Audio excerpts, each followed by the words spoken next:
Hello everyone, मैं विपिन आपका आई exam में वेलकम करता हूं और उम्मीद करता हूं आप सारे लोग स्वस्थ होंगे, कोविड प्रोटोकॉल को फॉलो कर रहे होंगे और घर पे रह के आप मेहनत कर रहे होंगे, पढ़ाई कर रहे होंगे एग्जाम को देखते हुए। तो जैसे आप जानते हैं एसएससी सीजीएल की जो प्री का एग्जाम है वो अप्रैल में होने वाला है। तो उसके लिए हमने जैसे आपको वादा किया था कि यूट्यूब के माध्यम से भी हम आपको जितना हो सके पॉसिबल कंटेंट प्रोवाइड कराएंगे। तो उसी कड़ी में मैंने ऐसे क्वांट के काफी सारी वीडियोज इसमें डाले हैं कंसेप्ट के, जो आपको एग्जाम में बेनिफिट देंगे। तो इसी कड़ी में आज हम पढ़ेंगे ट्रिग्नोमेट्री की एक और आइडेंटिटी के बारे में पढ़ेंगे, जो ट्रिग्नोमेट्री की बेसिक आइडेंटिटी है उनसे कैसे क्वेश्चन पूछे जाते हैं आपके एग्जाम में। तो उन पे आज हम बात करेंगे। तो ज्यादा टाइम लेते चलते वीडियो की तरफ। इसमें आप जो है, मैंने आपको हर वीडियो में बताता हूं कि हमारी जो आई एग्जाम भी की साइट है, इस पे जो है आपको फ्री में मॉक टेस्ट प्रोवाइड होते हैं। तो मॉक टेस्ट आपने जरूर देने हैं। फिर मैं कहता हूं कि मॉक टेस्ट आप जितना देंगे उतना ज्यादा आप जो है एग्जाम के लिए और प्रिपेयर होते जाएंगे। तो मॉक टेस्ट आपने जरूर देने हैं, ठीक है, जो फ्री में हो रहे हैं आपको प्रोवाइड। तो चलते हैं वीडियो की तरफ। तो देखिए, इसमें हम पढ़ेंगे आज बेसिक आइडेंटिटी ऑफ ट्रिग्नोमेट्री। त्रिकोणमिति के कुछ जो बेसिक आइडेंटिटी है, मूल सर्व समीकरण हैं, उनके बारे में आज हम जानेंगे। तो ट्रिग्नोमेट्री में सबसे जो मेन चीज है वो मैंने आपको बताया था कि राइट एंगल ट्राइंगल होता है। यहाँ पे एंगल क्या होता है? थीटा एंगल होता है। तो थीटा के सामने वाली भुजा क्या होती है? परपेंडिकुलर होती है। ये मैंने एक वीडियो बनाई है, उसमें आप देख सकते हैं, डिटेल में मैंने बताया है कि क्या चीजें होती है। ये हमारा क्या होता है? हाइपोटेन्यूस होता है कर्ण, और ये हमारा आधार होता है। तो 10वीं क्लास में एक बहुत महत्वपूर्ण थ्योरम है ज्योमेट्री के अंदर, 10th स्टैंडर्ड में, कि पाइथागोरस थ्योरम आपने सुनी होगी, पाइथागोरस प्रमेय। तो पाइथागोरस प्रमेय क्या होती है कि इस राइट एंगल ट्राइंगल के लिए ये वैलिड होती है कि हाइपोटेन्यूस का square is equal to perpendicular का स्क्वायर प्लस ऑफ बेस का स्क्वायर, कर्ण का स्क्वायर बराबर लंब का स्क्वायर प्लस आधार का स्क्वायर। तो ये हमारी क्या होती है? पाइथागोरस प्रमेय होती है। तो इस पाइथागोरस प्रमेय के आधार पे हम जो है इसके आधार पे भी या तीन सर्व समीकरण बनी है। तो इस पाइथागोरस प्रमेय के आधार पे हम उनको डिराइव करने की कोशिश करेंगे, ठीक। तो मैं क्या करता हूं, मैंने कह दिया कि लेट ये हमारी इक्वेशन नंबर 1 है। तो ये अगर हमारी समीकरण नंबर 1 है, तो मैं इस समीकरण जो है एक बार एच स्क्वायर से भाग करूंगा। एच स्क्वायर का मतलब हाइपोटेन्यूस में भाग करूंगा, ठीक, हाइपोटेन्यूस के स्क्वायर से। तो जब मैंने इसे हाइपोटेन्यूस के स्क्वायर से भाग करा, तो आप मुझे बताओ ये हमें क्या मिलेगा? हाइपोटेन्यूस का स्क्वायर अपॉन हाइपोटेन्यूस का स्क्वायर। पूरी इक्वेशन को मैंने भाग लगाया, परपेंडिकुलर का स्क्वायर अपॉन हाइपोटेन्यूस का स्क्वायर प्लस ऑफ बेस का स्क्वायर अपॉन हाइपोटेन्यूस का स्क्वायर। बेस आधार और हाइपोटेन्यूस हमारा क्या होता है? कर्ण होता है। तो आप मुझे बताओ यहां से हमें कितना मिलेगा? इसको मैं अगर यहां पे लिखूं आगे इसके 1 is equal to p by h का होल स्क्वायर, ठीक है। मैं इसे ऐसे भी लिख सकता हूं, दोनों पे स्क्वायर है तो मैंने ब्रैकेट लगा के दोनों का स्क्वायर लिख दिया, राइट। अब ये क्या है? बेस अपॉन हाइपोटेन्यूस, तो बेस आधार बटे कर्ण का स्क्वायर। तो आप मुझे यहां से एक बात बताओ, एक तो ये ऐसे रहेगा क्योंकि एक कैंसिल हो जाएगा ना, एक इज इक्वल टू परपेंडिकुलर है, परपेंडिकुलर अपॉन हाइपोटेन्यूस क्या होता है? लंब बटे कर्ण क्या होता है? Sine theta. तो ये बेसिकली क्या है? साइन थीटा का स्क्वायर, ठीक, प्लस बेस अपॉन हाइपोटेन्यूस क्या होता है? आधार बटे कर्ण क्या होता है हमारा? कॉस थीटा, कॉस थीटा का होल स्क्वायर।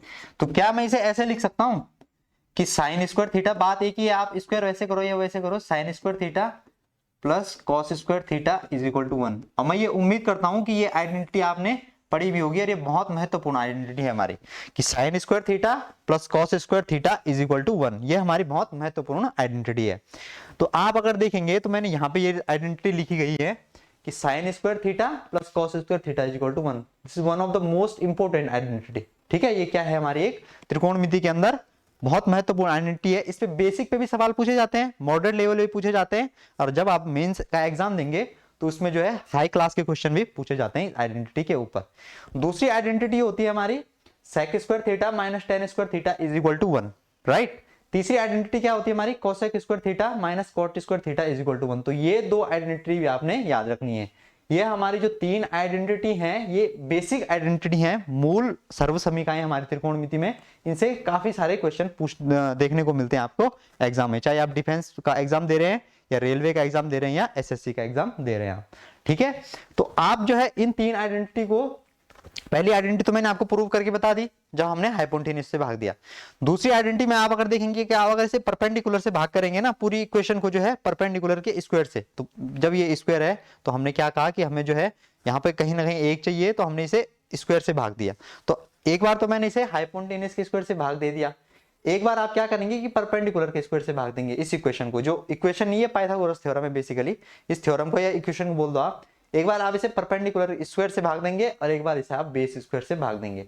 तो जब आप इन दोनों से आप इन्हें भाग देंगे ना, तो आपको ये दो आइडेंटिटी देखने को मिलेंगी, ये वाली और ये वाली। तो ये इनका प्रूफ भी था बेसिकली, आप प्रूफ भी बोल सकते हैं, या हम इसे कैसे निकालते हैं ये मैंने आपको बता दिया। बाकी अगर आप फिर और देखना चाहते हैं तो इस आइडेंटिटी को हम इस हिसाब से प्रूव कर सकते हैं कि ये लिखा गया है इज इक्वल टू 1। आप थीटा की वैल्यू आप चाहे 0 डिग्री पुट करो, चाहे आप 30 डिग्री पुट करो, चाहे 45 डिग्री पुट करो, 60 या 90 करो, तब भी आपको ये मिलने वाला है। तो इसका प्रूफ आप ये भी होता है कि आप जो कर दो यहाँ पे थीटा की वैल्यू 45 डिग्री पुट कर दो, राइट। तो जब मैं थीटा की वैल्यू 45 यहाँ पे पुट करता हूं तो मुझे मिलता है साइन 45, साइन स्क्वायर से ऐसे लिख सकते हो, sine square 45 degree plus cos square 45 degree, ठीक है। तो साइन 45 की वैल्यू कितनी होती है 1/√2, तो 1/√2 का स्क्वायर, राइट। और 1 कॉस 45 की वैल्यू भी सेम होती है ना, इसका भी स्क्वायर। अगर आपको ध्यान होगा तो ये 0 होता है, इधर 30 होता है, फिर 45 होता है, फिर 60 होता है और फिर 90 होता है। अगर मैं यहाँ पे साइन थीटा कॉस थीटा लिखूं, ठीक है, तो साइन 0 की वैल्यू 0, साइन 30 की वैल्यू 1/2, साइन 45 की वैल्यू 1/√2, साइन 60 की वैल्यू √3/2 और साइन 90 की वैल्यू 1। तो ये फिर इसका रिवर्स हो जाता है √3/2, 1/√2, 1/2 एंड 0। तो ऐसे ही हमारा tan थीटा चलता है, cot थीटा चलता है, ये है ना, sec थीटा चलता है और cosec थीटा चलता है। तो देखिए साइन 45 की वैल्यू कितनी है हमारी 1/√2 और cos 45 की वैल्यू हमारी कितनी है 1/√2। तो जब हमने 1/√2 1/√2 रखा, इनका स्क्वायर करा, तो मुझे यहाँ पे कितना मिला 1/2 प्लस इसका स्क्वायर 1/2। तो 1/2 और 1/2 कितना होता है 1। तो आ गई ना यही चीज, है ना, ये चीज आ गई ना ये। तो इससे भी आप इसे प्रूव कर सकते हैं। तो ये जो सारी आइडेंटिटी है ना, ये वाली आइडेंटिटी, ये वाली आइडेंटिटी, इनको भी आप ऐसे पुट कर सकते हैं। आप किसी भी एंगल की वैल्यू यहाँ पे पुट कर सकते हैं, तो आपको ऐसे हिसाब से ये देखने को मिल जाएगा कि हमारी ये क्या समीकरण होती है। तो ये चीजें आपने जरूर याद रखनी है, ये तीनों जो आइडेंटिटी है हमारी, कि sine square theta plus cos square theta is equal to 1, sec square theta minus tan square theta is equal to 1, cosec square theta minus cot square theta is equal to 1। यहाँ पे तो plus है sign और cos के case में, बाकी इन दोनों में जो है माइनस है, ठीक है। तो ऐसे मैंने इन पे जो है क्वेश्चन भी दे रखे हैं, तो आप उन क्वेश्चन को जरूर करेंगे इन तीनों आइडेंटिटी के बिहाफ पे। अब हम कुछ क्वेश्चन करेंगे। तो देखिए पहला क्वेश्चन ये लिखा गया है कि if sine theta plus cos theta is equal to 17/13 17/13 then find the value of sine theta into cos theta. यदि sine theta plus cos theta का मान 17/13 है, तब sine theta into cos theta का मान आपने बताना है। देखिए क्या अप्रोच होगी हमारे पास इस सवाल को करने की। देखिए मैं दो तरीके से आपको इस सवाल को बताऊंगा, ठीक है, दो तरीके से। मैं आपको पता है कि हमेशा मैं दो तरीके से सवाल को लेके चलता हूं। तो पहला मेथड तो ये है कि हमारे पास दिया गया है कि sine theta plus cos theta is equal to 17/13, ठीक है। यहां से कलम चेंज कर लेते हैं, तो ये 17 हमारे पास 13 दिया गया है। अब मुझे आप एक बात बताओ कि हमने एक अभी आइडेंटिटी पढ़ी कि sine square theta plus cos square theta is equal to 1। अगर मैं ये आइडेंटिटी यहाँ पे लगाना चाहूं तो मुझे क्या करना पड़ेगा, दोनों तरफ स्क्वायर करना पड़ेगा। तो जब मैं दोनों तरफ स्क्वायर करता हूं, दोनों तरफ मैं वर्ग करता हूं, तो मुझे मिलता है sine square theta plus cos square theta क्या होता है A square plus B square plus twice of A B. ये होता है कि नहीं होता है हमारे पास cos theta is equal to, दोनों तरफ स्क्वायर करा, इस तरफ भी और इस तरफ भी, तो इसका स्क्वायर करके मुझे क्या मिला 17 का स्क्वायर कितना होता है 289। आपने स्क्वायर याद रखने हैं 50 तक मैंने आपको बताया था, और 13 का स्क्वायर होता है 169, ठीक। ये मैंने यहां तक कर दिया। अब मुझे एक बात बताओ, जो मैंने अभी आपको आइडेंटिटी बताई वो क्या होता है कि sine square theta plus cos square theta is equal to 1। तो मैं क्या इसकी जगह पे जो ये है हमारा, इसकी जगह पे मैं 1 पुट कर सकता हूं। तो यहां पे मैंने 1 पुट कर दिया इसकी जगह पे, क्योंकि इसकी वैल्यू क्या होती है हमारी 1 होती है, plus twice of sine theta into cos theta is equal to हमारा कितना है 289/169। अब देखो हमें वैल्यू किसकी निकालनी है, हमें वैल्यू निकालनी है sine theta into cos theta की, और हमारे पास यहाँ पे भी मिले हमें sine theta into cos theta मिल गया। तो मैं क्या करता हूं, अब इस केस में मैं जो है इस वैल्यू को जो है उधर ले जाता हूं। तो मुझे यहाँ पे हमारे पास यहाँ पे क्या बचेगा twice of sine theta into cos theta is equal to 289/169, और ये इधर प्लस का है तो उधर जाके कितना क्या हो जाएगा, ये नेगेटिव हो जाएगा, राइट। तो इसको जब हम यहाँ पे फिर सॉल्व करेंगे तो हमें यहाँ से क्या मिलेगा twice of sine theta into cos theta is equal to, देखिए ये इधर जाके क्या हो जाएगा 169, और 289 में से अगर आप 289 में से 169 घटाते हैं तो आपको कितना मिलेगा, 0 2 120, ठीक है। तो आपको मिलेगा यहाँ पे 120 बटे 169। ये 120 कहां से आया, इसकी मल्टीप्लाई होगी ना इधर, तो ये 169 और 289 माइनस 169 120, तो यहां से आपको ये मिल जाएगा। हमें देखो वैल्यू किसकी निकालनी है, sine theta into cos theta की। ये मैं आपको बेसिक तरीके से समझा के बता रहा हूं। तो कॉस थीटा की वैल्यू निकालनी है हमें, तो इसकी वैल्यू हमारी क्या हो जाएगी यहाँ पे, तो आप बोलोगे कि ये 2 इसके नीचे चला जाएगा, तो जैसे ये 2 इसके नीचे गया, 2 आइज ऑफ 169, तो इससे ये कैंसिल हो गया कितनी बार, 60 बार।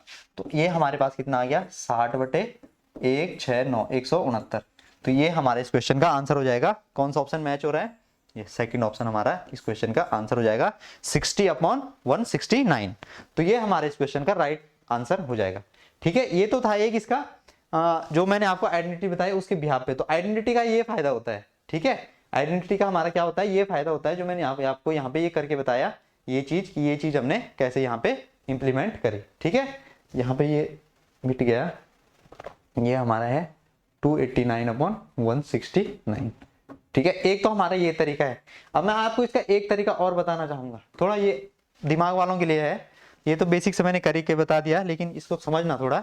देखिए हमारे पास क्या दिया गया है कि साइन थीटा, इसके लिए आपको ट्रिपलेट ध्यान होनी चाहिए। अगर आपको ट्रिपलेट मालूम है, मैंने लिखाए थे 4-5 ट्रिपलेट मैंने आपको लिखाए थे जिस दिन मैंने ये ट्रिग्नोमेट्री की वीडियो बनाई थी एक। तो sine theta plus cos theta equal to 17/13 है। तो आपको अगर ट्रिपलेट याद हो 3 4 5 का, है ना, 1 6 8 10 ही बताया था मैंने आपको, 9 12 15 भी बताया था, 12 35 37 भी बताया था, है ना, 8 15 17 भी बताया था, काफी सारे बताए थे मैंने आपको, 20 21 29 भी बताया था मैंने आपको। तो इस चीज को अगर मैं यहां पे सोचूं, तो आप देखो सोचना कि sine theta plus cos theta is equal to 17/13 है। आप एक बात बताओ मुझे कि साइन थीटा क्या होता है, साइन थीटा होता है perpendicular upon hypotenuse, right. Sine theta क्या होता है हमारा, परपेंडिकुलर अपॉन हाइपोटेन्यूस।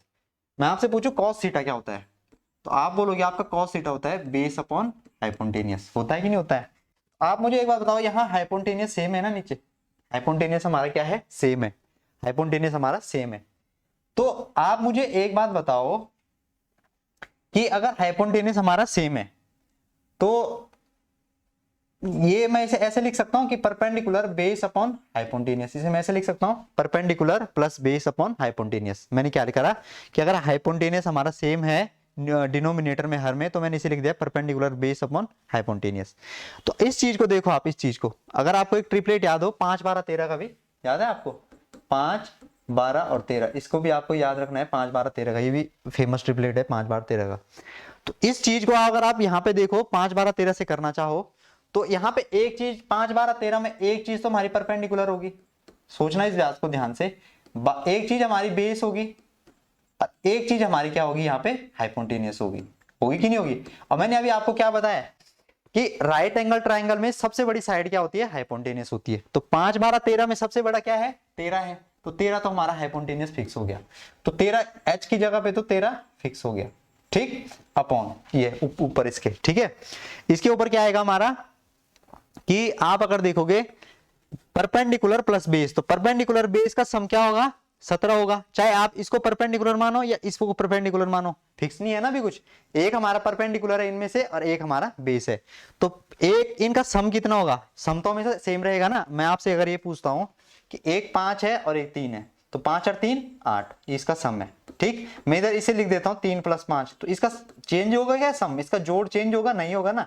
तो मैं यही कह रहा हूं कि इसमें एक परपेंडिकुलर होगा एक बेस होगा, लेकिन हमें इसमें नहीं जाना कि कौन परपेंडिकुलर है कौन बेस है, हमें तो सम से मतलब है ना। हमारे पास तो जोड़ है ना इनका, देखो ये क्या है, परपेंडिकुलर अपॉन हाइपोटेन्यूस, और ये क्या है हमारा बेस अपॉन हाइपोटेन्यूस। तो ये हमारा क्या है, इनका जोड़ है ना, तो हमें सम से मतलब है। तो सम कितना है इनका, 12 और 5 17, तो 17/13। तो आपने यहां ऐसे भी आप डायरेक्ट सोच सकते हो कि हमारे पास जो साइन थीटा होगा वो हमारे पास 5/13 होगा, ठीक।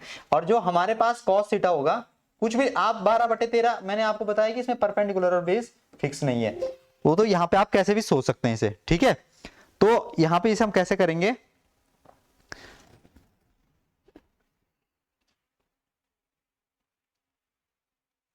इसको हम यहाँ पे देखेंगे तो कैसे हमें देखने को मिलेगा, ये 5 बार और यहाँ पे ये कितना आ गया 12, ठीक है। तो इसको जब हम करेंगे यहाँ पे,